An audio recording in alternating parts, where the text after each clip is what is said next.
ஆண்டவராகிய இயேசு கிறிஸ்துவின் கிருபையும் சமாதானமும் உங்கள் அனைவரோடும் கூட என்றென்றைக்கும் இருப்பதாக. தலைப்பு: நான் உன்னை விட்டு விலகுவதும் இல்லை, உன்னை கைவிடுவதும் இல்லை. கர்த்தர் நம்மிடத்தில் எதிர்பார்ப்பது மனம் திரும்புதல் என்னும் கனியை தான். அதுதான் அவருக்கு பிரியமா இருக்கிறது. அவர் மிகவும் விரும்புகிற ஒரு காரியம் கர்த்தர் மேல் அன்பு கூர்ந்து அவருக்கு கீழ்ப்படிய வேண்டும், மாற வேண்டும் என்பதே கர்த்தருடைய விருப்பமாய் இருக்கிறது. நம் வாழ்க்கை வளைய வேண்டும், கர்த்தருக்கு ஏற்றபடி வளைத்து கொடுக்க வேண்டும். அதுதான் கிறிஸ்தவ வாழ்க்கை. நம் விருப்பப்படி வாழ்ந்து கொண்டு, நமக்கு தெரிந்த பழக்கங்களை கடைபிடித்து கொண்டு, பாரம்பரியங்களை கடைபிடித்து கொண்டு வாழ்ந்தால் அது அல்ல. முழுவதும் ஒவ்வொரு மனிதனும் வேத புத்தகத்தை எடுத்து படிக்க வேண்டும். எவ்வளவு செய்திகளை கேட்டாலும் சரி, எத்தனை ஆராதனை செய்தாலும் சரி, தனி மனிதன் ஒவ்வொரு மனிதனும் வேத புத்தகத்தை எடுத்து வாசிக்க வேண்டும். தனக்குத்தானே வேதத்தை வாசித்து புரிந்து கொண்டு கர்த்தருக்கும் ஒவ்வொரு மனிதனுக்கும் உடன்படிக்கை ஏற்பட வேண்டும். திருமண பந்தம் ஏற்பட வேண்டும். அதாவது திருமணம் என்றால் கணவன் மனைவி என்று எப்பொழுது சொல்வோம்? அந்த தாலி அணிவிக்கப்படும் பொழுது, அந்த மோதிரம் போடும் பொழுது அந்த அடையாளம் உருவாகிறது. திருமணம் நடந்தால்தான் அவர்கள் கணவன் மனைவி.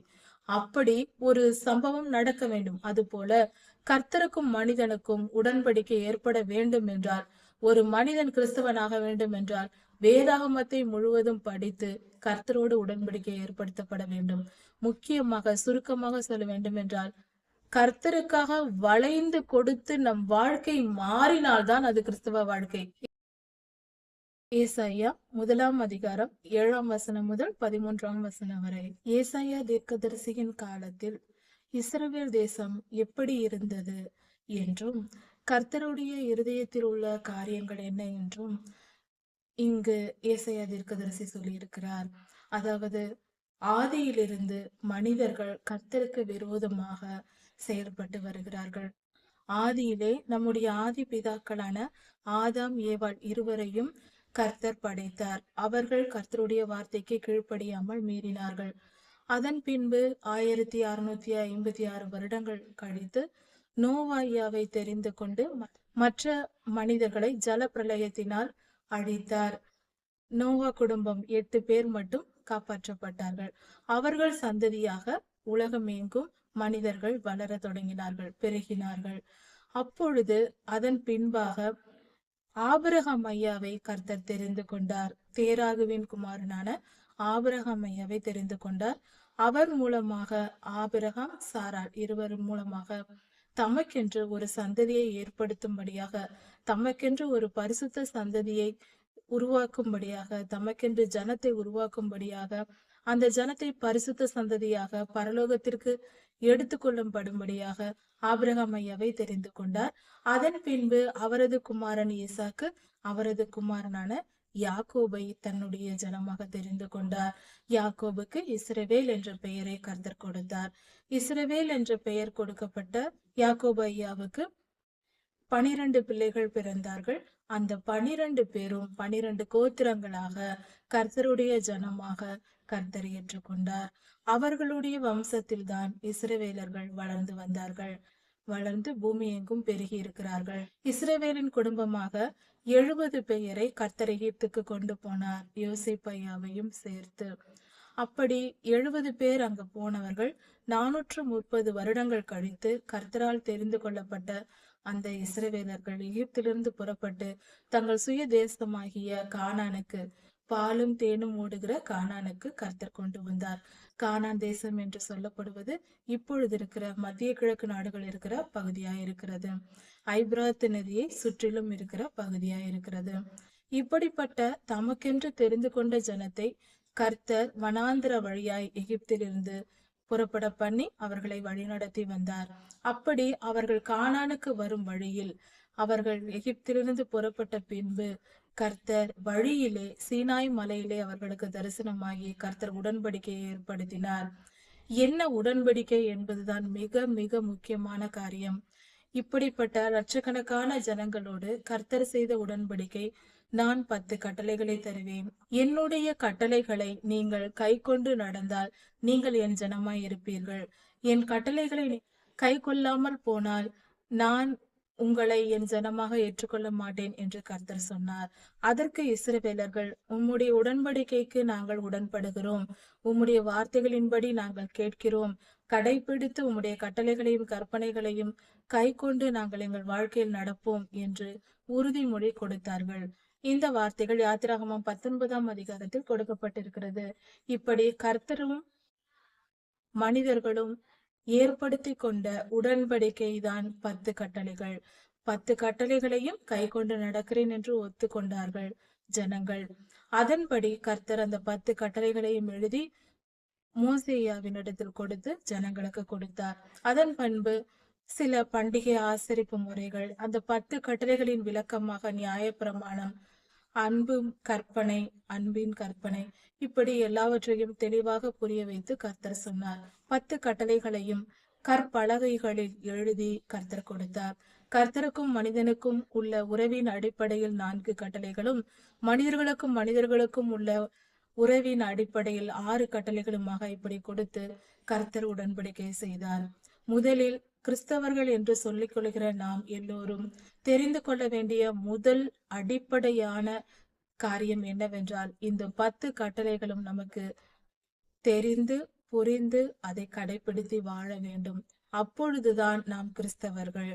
இதை எந்த சாக்கு போக்கும் சொல்லக்கூடாது. ஒருவேளை இது பழைய ஏற்பாடு, புதிய ஏற்பாட்டை தான் நாங்கள் கை கொள்வோம் என்று சொல்வீர்களானால் அதற்கு தவறு ஒன்றும் இல்லை. மத்தேயு 5, 6, 7 அதிகாரங்களில் கர்த்தர் மலை உபதேசத்தில் ஆண்டவராகிய இயேசு கிறிஸ்துவே நமது தேவன், நமது ஆண்டவர், நம் இயேசப்பாவே சொல்லி இருக்கிறார். அவருடைய கட்டளைகளை, அந்த வார்த்தைகளை, அந்த வசனங்களை கை கொண்டு நடந்தால் அதில் 10 கட்டளைகளும் முழுமையாய் அடங்கும். அதை கடைபிடித்து நடந்தாலும் போதுமானது.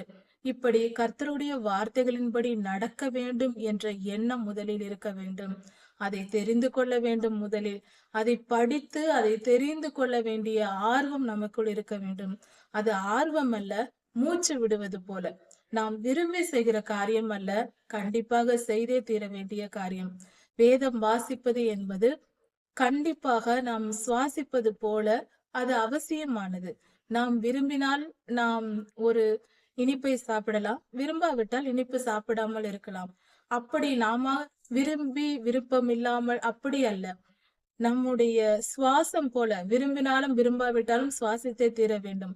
அது போன்றது வேதாகமம் வாசிப்பதும் 10 கட்டளைகளை படித்து புரிந்து கடைபிடிப்பதும் ஆகும். அதனால் இதை செய்யாவிட்டால் நாம் கிறிஸ்தவர்கள் அல்ல என்று பொருள். நாம் பரலோகம் செல்ல வேண்டும் என்றால் வேத புத்தகமும் வேத வசனமும் நம் இருதயத்தில் எழுதப்பட்டு நம் வாழ்க்கை அந்த பாதையில் போயிருந்தால்தான் நம்மால் அங்கு போய் சேர முடியும். அப்பொழுதுதான் நாம் பரிசுத்தம் அடைவோம். அப்பொழுதுதான் கர்த்தருடைய சன்னதியில் சேர முடியும். இப்படியாக கர்த்தர் இஸ்ரவேலரை வனாந்திர பயணத்தில் சீனாய் மலையில் உடன்படிக்கை செய்தார். இந்த காலத்தில் இஸ்ரவேலர்கள் பெற்றிருந்த 10 கட்டளைகளும் 5 ஆகமங்கள் மற்றும் பழைய ஏற்பாடு புதிய ஏற்பாடு எல்லாம் சேர்த்து பைபிள் என்று முழுவதுமாக எழுதப்பட்டிருக்கிறது. இந்த முழு வேதாகமும் கர்த்தருடைய பரிசுத்த திட்டத்தின்படி, பிதாவாகிய தேவனுடைய சித்தத்தின்படி, ஆண்டவராகிய இயேசு கிறிஸ்துவின் விருப்பத்தின்படி பரிசுத்த ஆவியானவரே உலகெங்கும் நமக்கு கொடுத்திருக்கிறார். முதலில் அதை புரிந்து கொள்ள வேண்டும். இஸ்ரவேல் எனும் ஒரு கூட்டத்தாருக்கு மட்டும், ஒரு குறிப்பிட்ட ஜனங்களுக்கு மட்டும் கொடுக்கப்பட்டது, உலகெங்கும் கொடுக்கப்பட்டிருக்கிறது. இப்படி இந்த வேத புத்தகத்தை ஒன்று தெரிந்து கொள்ள வேண்டும். இன்று வாழும் எந்த மனிதர்களும் முழுமையாக நான் இஸ்ரவேலர் அல்ல என்று சொல்லிக் கொள்ள முடியாது. ஏனென்றால் இஸ்ரவேலர்கள் உலகெங்கும் சிதறடிக்கப்பட்டார்கள். அவர்கள் சந்ததிகள் 2000 வருடங்களாக பெருகி கொண்டிருக்கிறார்கள். எல்லா தேசங்களிலும் எல்லா இடங்களிலும் கர்த்தருடைய ஜனமாகிய இஸ்ரவேலர் இருக்கிறார்கள்.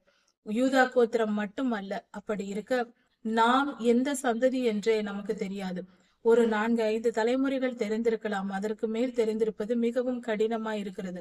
அப்படி இருக்க உலகெங்கும் இருக்கிற சந்ததிகள் நாம் எல்லோரும் இஸ்ரவேலர் என்ற விசுவாசத்தோடு, நாமும் இஸ்ரவேலர் தான் என்று விசுவாசித்து கர்த்தருடைய வேத வசனத்தை கடைபிடித்து அவருடைய உடன்படிக்கையை கை கொண்டு நாம் வாழ்ந்தால் நிச்சயம் பரலோகம் சேரலாம். இன்னொரு காரியம், யூத குலத்தில் பிறந்திருந்தாலும் லேவியராக இருந்திருந்தாலும் கர்த்தருடைய வார்த்தையின்படி நடக்காவிட்டால் பரலோகத்திற்கு போக முடியாது. அப்படி இருக்க எந்த ஒரு புறஜாதியாரா இருக்கலாம், இஸ்ரவேலரா இருக்கலாம், அவர் எந்த மனிதர்களா இருக்கலாம், கர்த்தருடைய வார்த்தையை கை கொண்டால், அவருடைய உடன்படிக்கையை நாம் கை கொண்டு நடந்தால் நிச்சயம் பரலோகம் சேரலாம். அதாவது ஆண்டவராகிய இயேசு கிறிஸ்துவின் இடத்தில் கானானிய ஸ்திரீ வந்து கேட்கும் போது அந்த விசுவாசத்தின்படி அந்த பெண்ணுக்கு கர்த்தர் குணமளித்தார். அந்த பெண்ணின் மகளுக்கு குணமாக்கினார். அப்படி இருக்க விசுவாசத்தின்படி யாராய் இருந்தாலும் கர்த்தருடைய கிருபையை பெற்றுக்கொள்ள முடியும்.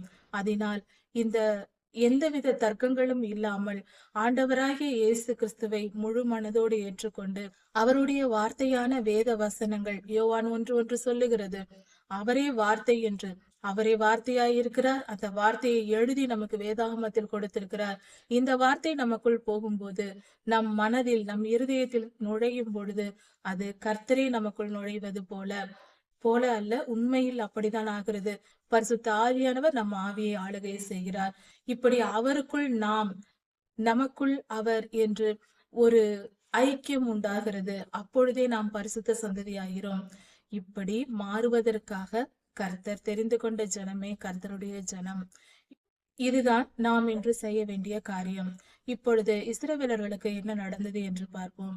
அவர்கள் வனாந்திர பயணத்தில் வந்தார்கள், கானானுக்குள் பிரவேசித்தார்கள். அதன் பின்பு நியாயாதிபதிகள் அவர்களை ஆளுகை செய்தார்கள், தீர்க்கதரிசிகள் வழி நடத்தினார்கள். அதன் பின்பு ராஜாக்களின் காலம் வந்தது, அவர்கள் ஆளுகை செய்து வழி நடத்தினார்கள். இப்படி காலங்கள் மாற மாற ஆண்டவராகிய இயேசு கிறிஸ்துவனிடத்தில் நமது பிதாவாகிய தேவனோடு செய்த உடன்படிக்கையை இஸ்ரவேலர்கள் தொடர்ந்து கடைபிடிக்கவில்லை. அவர்கள் எப்பொழுதும் அந்த கொடுத்த வாக்கை காப்பாற்றவில்லை. அதாவது இஸ்ரவேலரில் ஒரு பகுதி மக்கள் அன்றிலிருந்து இன்று வரைக்கும் தொடர்ந்து ஒரு கூட்டத்தார் மட்டும் கடைபிடித்து வருகிறார்கள். ஒரு பரிசுத்த சந்ததி இருந்து கொண்டுதான் இருக்கிறது. ஆனாலும் பெரும்பாலானவர்கள் கர்த்தருடைய வார்த்தையை கை கொள்வதில்லை. இப்படிப்பட்ட நிலையும் நிகழ்ந்து கொண்டே வருகிறது. முழுவதுமாக கர்த்தருடைய பிள்ளைகள் கர்த்தரை மனப்பூர்வமாய் கடைபிடித்து கர்த்தருடைய வார்த்தைக்கு கட்டுப்பட்டு கீழ்ப்படிந்து நடக்கவில்லை. இதனால் கர்த்தர் மிகவும் மனம் வருந்தினார். இங்கு ஏசாயா தீர்க்கதரிசியின் காலத்தில் கொடுக்கப்பட்டிருக்கிறது. கிமு 500 வருடங்களுக்கு முன்பாக எழுதப்பட்ட புத்தகமாய் இருக்கிறது இது. இந்த காலத்தில் இஸ்ரவேலர்களின் நிலை எப்படி இருந்தது என்று ஏசாயா தீர்க்கதரிசி சொல்லியிருக்கிறார். அவர்கள் மிகவும் தவறாய் நடந்தார்கள். கர்த்தருக்கு பிரியமாய் நடக்கவில்லை. கர்த்தருடைய வார்த்தைகளை கை கொள்ளவில்லை. அவருக்கு பிரியமாய் நடக்கவில்லை. ஆனாலும் அவர்களில் கொஞ்சம் பேர், ஏதோ ஒரு மூலையில் கொஞ்சம் பேராவது கர்த்தரை அண்டிக் கொண்டிருந்தார்கள். அதனால் கர்த்தர் அவர்கள் மேல் கிருபை வைத்தார். முற்றிலும் அவர்களை அழிக்கவில்லை, இன்று வரை அழிக்கவில்லை. இந்த நிலையில் கர்த்தர் அவர்களை நோக்கி ஏசாயா தீர்க்கதரிசியின் மூலமாக பேசுகிறார். உங்கள் பட்டணங்கள் பாழாய் கிடக்கிறது என்று சொல்லுகிறார். இவர்கள் செய்த அக்கிரமத்தை நிமித்தம் இஸ்ரவேலர்கள் பொல்லாத விக்கிரக ஆராதனைக்கு கர்த்தரை அல்லாமல் வேறு வேறு தெய்வங்களை தாங்களே உருவாக்கி அவைகளை எல்லாம் வணங்கி கொண்டு அவைகளுக்கு விக்கிரகங்களை செய்து இவர்கள் இஷ்டம் போன போக்கில், மனம் போன போக்கில் அவர்கள் தங்கள் தெய்வங்களை உருவாக்கி தாங்களே வழிபட தொடங்கினார்கள். இது நிமித்தம் கர்த்தருடைய கோபம் வந்தது. அதனால் உங்கள் தேசம் பாழாயிருக்கிறது. உங்கள் பட்டணங்கள் அக்கினியால் சுட்டெரிக்கப்பட்டிருக்கிறது. உங்கள் நாட்டை உங்கள் அந்நியர்கள் உங்கள் கண்களுக்கு முன்பாக பட்சிக்கிறார்கள். அது அந்நியரால் கவிழ்க்கப்பட்ட பாழ் தேசம் போல இருக்கிறது.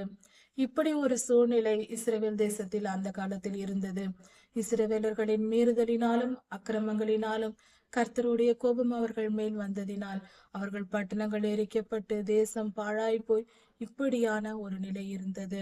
அதை கர்த்தர் வெளிப்படுத்துகிறார். தீர்க்கதரிசி ஐயா மூலமாக பேசுகிறார்.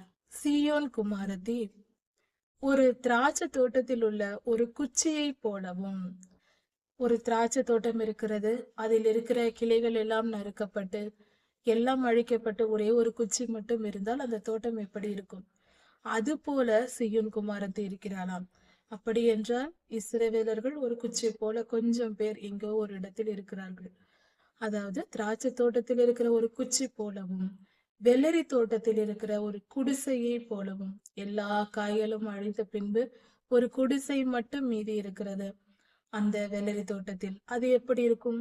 அது போலவும் முற்றுகை போடப்பட்ட ஒரு பட்டணம் போலவும் ஒரு பட்டணம் இருக்கிறது. அதை சுற்றிலும் எதிரிகள் வந்து சூழ்ந்து கொண்டு, எப்பொழுது இந்த பட்டணத்தின், அதாவது அந்த காம்பவுண்ட் கேட்டை திறப்பார்கள், மதிலை திறப்பார்கள், நாம் போய் அவர்களை தாக்கலாம் என்று காத்திருக்கிறார்கள். சுற்றிலும் எதிரிகள் வந்து ஒரு பட்டணத்தை சுற்றிலும் காத்து கொண்டிருக்கிறார்கள். அதாவது ஒரு பட்டணம் என்பது ஒரு பெரிய ஊராயிருக்கும். அதை சுற்றிலும் அந்த காலத்தில் காம்பவுண்ட் கட்டியிருப்பார்கள். இந்த காலத்தில் வீட்டை சுற்றி கட்டுவது போல மதில் சுவர். அந்த மதில் சுவரை சுற்றிலும் அதன் மேல் ஏறி யாரும் வர முடியாது. மிக உயரமாக, மிக அகலமாக கற்களால் கட்டியிருப்பார்கள். அதை ஒன்றும் செய்ய முடியாது. மிக பயங்கரமா இருக்கும்.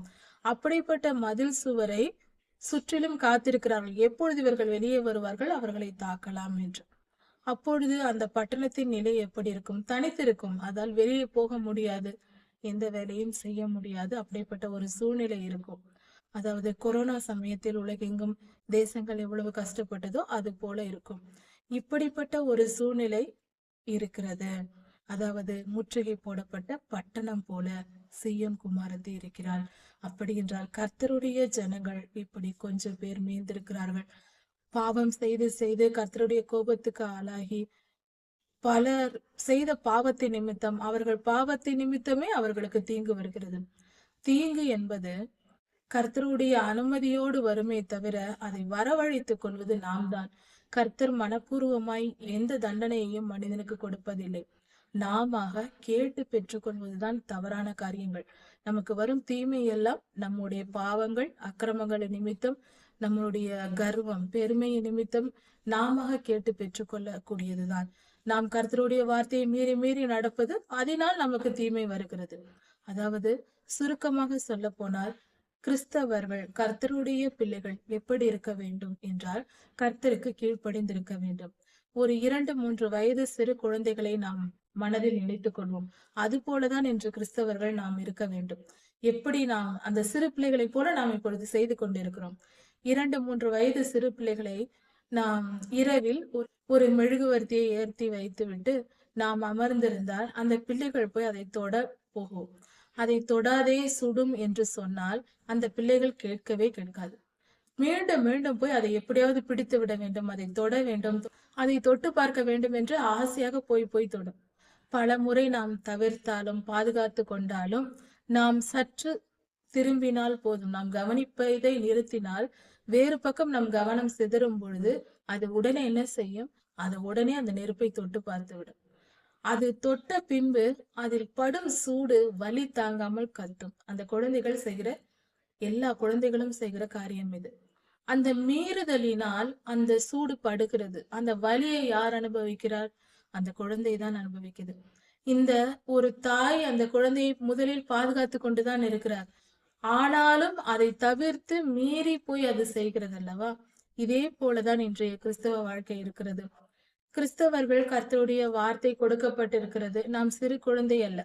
கர்த்தர் நமக்கு வார்த்தையை கையில் கொடுத்து பத்திரமா இருங்கள் என்று சொல்லிவிட்டு போகிறார். ஆனால் நாம் என்ன செய்கிறோம்? வசனத்தை கடைபிடிப்பதில்லை. ஏன் படிப்பது கூட இல்லை, காதில் கேட்பது கூட இல்லை. எல்லோரையும் போல மற்றவர்களை பார்த்து, நம் வயதை ஒத்தவர்கள் என்ன செய்கிறார்களோ அதை பார்த்து பார்த்து செய்து கொண்டு வாழ்க்கை வாழ்ந்து கொண்டிருக்கிறோம். நம் நண்பர்கள் வீட்டில் என்ன செய்கிறார்கள், நம் உறவினர் வீட்டில் என்ன செய்கிறார்கள், அதையே நாம் செய்து கொண்டு வாழதான் விரும்புகிறோமே தவிர கர்த்தருடைய வார்த்தையை கேட்டு அதன்படி நடக்க வேண்டும் என்று நினைக்க வேண்டும். அதுதான் சரியான முறை. அதாவது நம்மை படைத்த தெய்வம் தான் நம் வாழ்க்கையை நிர்ணயிக்க வேண்டும். மற்றவர்களை பார்த்து வாழ வேண்டிய அவசியம் என்ன இருக்கிறது? அவர்கள் செய்யும் தவறுகளும் நமக்கு வரும். இதை நாம் சரியாக புரிந்து கொள்ள வேண்டும். இன்னொரு உதாரணம் பார்க்கலாம். அதாவது நாம் தேர்வு எழுதும் பொழுது நம்முடைய ஆசிரியர் நமக்கு பக்கத்தில் உட்கார்ந்து நம்முடைய கேள்விகளுக்கான பதிலை அவர் சொல்லிக் கொண்டிருக்கிறார் என்றால் நாம் அதை கேட்டு எழுதுவோமா? அல்லது நம்மை போல நம்முடன் படிக்கும் இன்னொரு நம்முடைய தோழி ஒருவர் பரீட்சை எழுதுகிறார், அவர் சொல்லுவதை கேட்டு எழுதுவோமா? ஒருவேளை நம் தோழியின் வார்த்தைகளை கேட்டு அவர்கள் சொல்லும் பதிலை கேட்டு எழுதினால் அதில் தவறுகள் வருவதற்கு வாய்ப்புண்டு. ஏனென்றால் நம்மை போன்ற மாணவிதான் அவரும். அவருக்கு தெரிந்ததை அவர் சொல்லுவார். அதை நாம் எழுதும் பொழுது மதிப்பெண்கள் குறையும். ஆனால் நம்முடைய ஆசிரியரை நம் பக்கத்தில் உட்கார்ந்து எல்லா கேள்விகளுக்கும் பதில் சொன்னால் நமக்கு எப்படி இருக்கும்? மிக சுலபமாக இருக்கும். 100க்கு 100 மதிப்பெண்கள் எடுத்து விடுவோம். ஏனென்றால் சொல்லித்தரும் ஆசிரியரே நமக்கு பக்கத்தில் இருந்து பதிலையும் சொல்லிவிடுகிறார். இது எவ்வளவு சுலபமாய் இருக்கிறது. அது முழுமையாய் சரியா இருக்கும். நாம் நம்ம ஆசிரியர் சொல்வதை தான் கேட்போம். நம் தோழிகள் சொன்னாலும் வேண்டாம் வேண்டாம், எனக்கு ஆசிரியர் சொல்வதையே நான் கேட்டுக்கொள்கிறேன் என்று அதை கேட்டுதான் நாம் எழுதுவோம். அதே போலதான் நம்மையொத்தவர்கள், நம் நண்பர்கள், நம்முடைய உறவினர்கள், அவர்களை பார்த்து நாம் வாழ்வதை காட்டிலும் கர்த்தர் காட்டும் வழியில் நாம் வாழ்ந்தால் அதுதான் சிறப்பானதா இருக்கும்.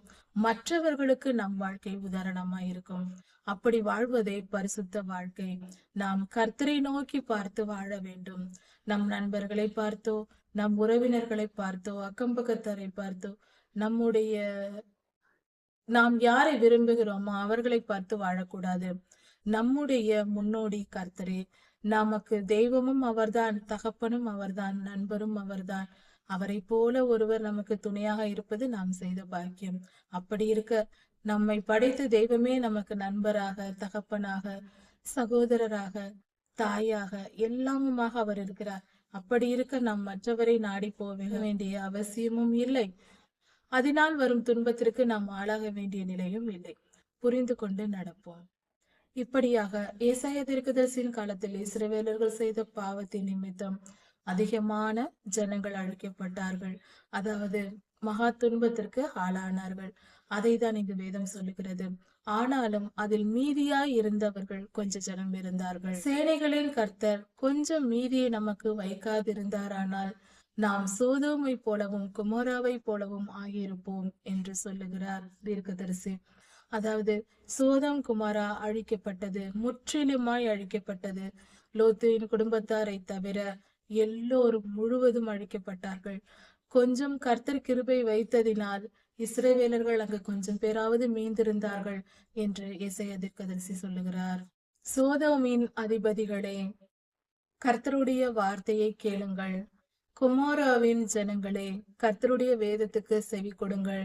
அதாவது இஸ்ரவேல் ஜனத்தை ஏசாயா தீர்க்கதரிசி சொல்லுகிறார் சோதோமே குமாராவே என்று கூப்பிடுகிறார். அந்த அளவுக்கு நீங்கள் மோசமாய் இருக்கிறீர்கள் என்று. அதாவது தீர்க்கதரிசியின் வார்த்தை அக்கினி போலதான் இருக்கும். தீர்க்கதரிசியின் வார்த்தைகள் கர்த்தருடையவை. அவை சுத்திகரிக்கும்.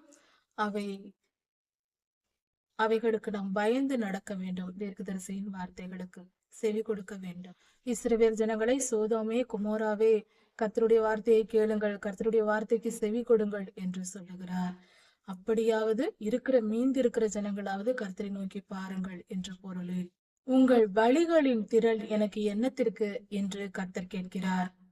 இஸ்ரவேலர்கள் அக்கிரமம் செய்கிறார்கள், பாவம் செய்கிறார்கள், கர்த்தரை மீறுகிறார்கள், கர்த்தருடைய வார்த்தைக்கு செவி கொடுப்பதில்லை. ஆனால் அவர்கள் பலி செலுத்துகிறார்கள். கர்த்தருக்கென்று நியமிக்கப்பட்ட நியமங்களை கடைபிடித்து வருகிறார்கள். அதில் ஒரு குறைவும் இல்லாமல் செய்கிறார்கள். கர்த்தருடைய நியமங்களை கை கொண்டு வருகிறார்கள். அதாவது பலி செலுத்துகிறார்கள். அதனால் கர்த்தர் சொல்லுகிறார், உங்கள் பலிகளின் திரள் என்னத்துக்கு? இவ்வளவு பலிகளை செலுத்துகிறீர்களே, இது என்னத்திற்கு? ஆட்டுக்கடாக்களின் தகன பலிகளின் மேல் நான் பிரியமாய் இருப்பேனா? உங்களுடைய ஆடு, காளை மாடு, ஆட்டுக்கடா இப்படிப்பட்ட பலிகளின் மேல் நான் பிரியமாய் ஏற்றுக்கொள்வேனா என்று கர்த்தர் கேட்கிறார். காளைகள், ஆட்டுக்குட்டிகள் இவைகளின் இரத்தத்தின் மேல் எனக்கு பிரியம் இல்லை என்று கர்த்தர் சொல்லுகிறார். இப்படி என்னுடைய சன்னதிக்கு நீங்கள் வரும் பொழுது இப்படிப்பட்ட பலிகளை எல்லாம் கொண்டு வர வேண்டும், வீண் காணிக்கை இப்படியெல்லாம் உங்களை கொண்டு வர சொன்னது யார் என்று கேட்கிறார். இனி வீண் காணிக்கைகளை நீங்கள் கொண்டு வர வேண்டாம், தூபம் காட்டுதல் எனக்கு அருவருப்பாய் இருக்கிறது என்று சொல்லுகிறார். இந்த வார்த்தைகளின் பொருள் என்னவென்றால், அவர்கள் காளை மாடுகள், இவர்கள் அக்கிரமம் செய்கிறார்கள், அநியாயம் செய்கிறார்கள், கர்த்தருடைய வார்த்தைக்கு செவி கொடுக்கவில்லை, கர்த்தருக்கு கீழ்ப்படியவில்லை. ஆனால் பலி செலுத்துவது, தூபம் காட்டுவது இவைகளை எல்லாம் மனப்பூர்வமாய் செய்யாமல் கடமைக்கு, அதாவது ஒரு நியமமாக, ஒரு பழக்கமாக கை கொண்டு வருகிறார்கள். அதாவது நாம் உடற்பயிற்சி செய்வது போல. இப்படியாக அவர்களுக்கு ஒரு பழக்கம், இதை கொண்டு வர வேண்டும், இப்படியேதான் கர்த்தரை ஆராதிக்க வேண்டும், இந்த இடத்தில் போய் தூபம் காட்ட வேண்டும் என்று ஒரு பழக்கமாக செய்தார்களே தவிர மனப்பூர்வமாய் கர்த்தரை நினைத்து கர்த்தர் மேல் அன்பு கூர்ந்து அவர்கள் கர்த்தருக்கு கீழ்ப்படிந்து இப்படிப்பட்ட காணிக்கைகளை செலுத்தவில்லை. காயின் ஆபேல் காலத்திலும் கூட கர்த்தர் மனப்பூர்வமாய் ஆபேலையா செலுத்தின காணிக்கையை ஏற்றுக்கொண்டார். கடமைக்கு காணிக்கை செலுத்தின காயினுடைய காணிக்கையை ஏற்றுக்கொள்ளவில்லை. எப்பொழுதும் கர்த்தர் நம்முடைய மனப்பூர்வமான காணிக்கைகளையே ஏற்றுக்கொள்கிறார். இதுவே கர்த்தருக்கு பிரியமாய் இருக்கிறது. இதில் நாம் சற்று கவனம் வைக்க வேண்டும். மனப்பூர்வமாய் சந்தோஷமாய் நாம் கர்த்தருக்கு காணிக்கை தர வேண்டும். நீங்கள் அக்கிரமத்தோடு ஆசரிக்கிற மாத பிறப்புகளையும் ஓய்வு நாட்களையும் பண்டிகை நாட்களையும் நான் விரும்பவில்லை என்று கர்த்தர் சொல்கிறார். அதை நான் வெறுக்கிறேன் என்று கர்த்தர் சொல்கிறார். அதாவது நீங்கள் அக்கிரமத்தோடு ஆசரிக்கிற மனிதர்கள் அக்கிரமம் செய்து வாழ்ந்து கொண்டு இப்படி செய்யும் பொழுது அது கர்த்தருக்கு அருவருப்பா இருக்கிறது. நாம் எப்பொழுதும் நீதியின்படி வாழ்ந்து கர்த்தருக்கு கீழ்ப்படிய வேண்டும் என்பதையே கர்த்தர் விரும்புகிறார். பண்டிகை ஆசரிப்புகளையும் மாத பிறப்புகளையும் கர்த்தருக்கு நாம் இப்படிதான் இருப்போம். நம் வாழ்க்கையில் நம் மனதில் நான் இப்படிதான் இருப்பேன், ஆனால் கர்த்தருக்கு என்ன செய்ய வேண்டுமோ அதை செய்து விடுவேன் என்று பலர் மனதில் ஒரு திட்டம் வைத்திருக்கிறார்கள். நான் என் தொழிலில் இப்படிதான் பொய் சொல்லுவேன், ஏமாற்றுவேன், என்னுடைய வியாபாரம் அது அப்படிதான் இருந்தாக வேண்டும், இது என் வாழ்க்கை, என் குடும்பம், என் உறவினர்கள் இருக்கிறார்கள், இப்படிதான் நான் வாழ்ந்தாக வேண்டும். ஆனால் கர்த்தருக்கு செலுத்த வேண்டியதை நான் செலுத்தி விடுகிறேன். தசம பாகம், காணிக்கை, எதை செலுத்த வேண்டும் என்றாலும் செலுத்தி விடுகிறேன் என்று சிலர் நினைக்கிறார்கள். இப்படி செலுத்தினால் கர்த்தர் பிரியப்படவே மாட்டார். கர்த்தர் நம்மிடத்தில் எதிர்பார்ப்பது மனப்பூர்வமான நம்முடைய கீழ்ப்படிதலை. அவருக்கு தேவை அதுதான். நம்முடைய பொருள்களும் பணமும் அவருக்கு தேவையில்லை. அவருக்கு என்ன இதெல்லாம்? அதாவது கர்த்தர் நம்மிடத்தில் எதிர்பார்ப்பது மனம் திரும்புதல் என்னும் கனியை தான். அதுதான் அவருக்கு பிரியமா இருக்கிறது. அவர் மிகவும் விரும்புகிற ஒரு காரியம் நம்முடைய அன்பு. நம் அன்பு நிமித்தம் கர்த்தர் மேல் அன்பு கூர்ந்து அவருக்கு கீழ்ப்படிய வேண்டும். இதுதான் அவர் எதிர்பார்ப்பு. கர்த்தருக்காக நாம் மனம் திரும்ப வேண்டும். நம் வாழ்க்கையில் மாற்றங்கள் உண்டாகும் வேண்டும். நாம் மாற வேண்டும் என்பதே கர்த்தருடைய விருப்பமாய் இருக்கிறது. அதுதான் அவருடைய பிள்ளைக்கு அழகு. நான் எப்படி வேண்டும் என்றாலும் வாழ்வேன். நம் வாழ்க்கை வளைய வேண்டும். கர்த்தருக்கு ஏற்றபடி வளைத்து கொடுக்க வேண்டும். அதுதான் சிறந்த கிறிஸ்தவ வாழ்க்கை. அதுதான் கிறிஸ்தவ வாழ்க்கை. நம் விருப்பப்படி வாழ்ந்து கொண்டு நமக்கு தெரிந்த பழக்கங்களை கடைபிடித்து கொண்டு பாரம்பரியங்களை கடைபிடித்து கொண்டு வாழ்ந்தால் அது அல்ல. முழுவதும் ஒவ்வொரு மனிதனும் வேத புத்தகத்தை எடுத்து படிக்க வேண்டும். எவ்வளவு செய்திகளை கேட்டாலும் சரி, எத்தனை ஆராதனை செய்தாலும் சரி, தனி மனிதன் ஒவ்வொரு மனிதனும் வேத புத்தகத்தை எடுத்து வாசிக்க வேண்டும். தனக்குத்தானே வேதத்தை வாசித்து புரிந்து கொண்டு கர்த்தருக்கும் ஒவ்வொரு மனிதனுக்கும் உடன்படிக்கை ஏற்பட வேண்டும். திருமண பந்தம் ஏற்பட வேண்டும். அதாவது திருமணம் என்றால் கணவன் மனைவி என்று எப்பொழுது சொல்வோம்? அந்த தாலி அணிவிக்கப்படும் பொழுது, அந்த மோதிரம் போடும் பொழுது அந்த அடையாளம் உருவாகிறது. திருமணம் நடந்தால்தான் அவர்கள் கணவன் மனைவி. அப்படி ஒரு சம்பவம் நடக்க வேண்டும். அது போல கர்த்தருக்கும் மனிதனுக்கும் உடன்படிக்கை ஏற்பட வேண்டும் என்றால், ஒரு மனிதன் கிறிஸ்தவனாக வேண்டும் என்றால் வேதாகமத்தை முழுவதும் படித்து கர்த்தரோடு உடன்படிக்கை ஏற்படுத்தப்பட வேண்டும். முக்கியமாக சுருக்கமாக சொல்ல வேண்டும் என்றால், கர்த்தருக்காக வளைந்து கொடுத்து நம் வாழ்க்கை மாறினால்தான் அது கிறிஸ்தவ வாழ்க்கை. கர்த்தருடைய வார்த்தையின்படி நம் வாழ்க்கை மாற வேண்டும். மனம் திரும்புதல் உண்டாக வேண்டும். மாற்றங்கள் உண்டாக வேண்டும். நம் வாழ்க்கையில், சொல்லில், செயலில், பார்வையில், நடத்தையில் எல்லாவற்றிலும் கர்த்தர் மாற்ற விரும்புகிறார். அந்த மாற்றம் வந்தால்தான் கிறிஸ்தவ வாழ்க்கை. அப்படி வாழ்கிறவர்களே கிறிஸ்தவர்கள். பிறந்தது முதல் மரணம் அடையும் வரைக்கும் ஒரே மாதிரியான மனநிலையில் இருப்பவர்கள் ரட்சிக்கப்படாதவர்கள் என்று பெயர். அவர்கள் பரலோகத்தை நினைத்து பார்க்க தேவையில்லை. இதை நாம் கவனம் கொள்வோம். கர்த்தர் நல்லவர், மிகவும் பெரியவர். அவர் நம்மை காக்க நினைக்கிறார். அவருடைய சட்ட திட்டங்கள் நம்மை வாழ வைப்பதற்கும், நாம் சந்தோஷமா இருப்பதற்கும், நாம் சமாதானமா இருப்பதற்குமே, நம்மை துன்பப்படுத்துவதற்கல்ல, கர்த்தருடைய சந்தோஷத்திற்காக அல்ல, கர்த்தருடைய சமாதானத்திற்காக அல்ல, நம்முடைய சமாதானத்திற்கு, நம்முடைய சந்தோஷத்திற்கு, நம் வாழ்க்கையில் நாம் வெற்றி பெறுவதற்கு, கர்த்தரிடத்தில் போய் சேர்வதற்கு நமக்காக தான் வேத புத்தகம் கொடுக்கப்பட்டிருக்கிறது. நம் நலனுக்காக, கர்த்தருடைய நலனுக்காக அல்ல. புரிந்து கொள்வோம். கர்த்தருடைய வேத வசனத்தை உட்கொள்வோம். தண்ணீராய் குடிப்போம், மூச்சு காற்றாய் சுவாசிப்போம், ஆகாரமாய் உண்போம்.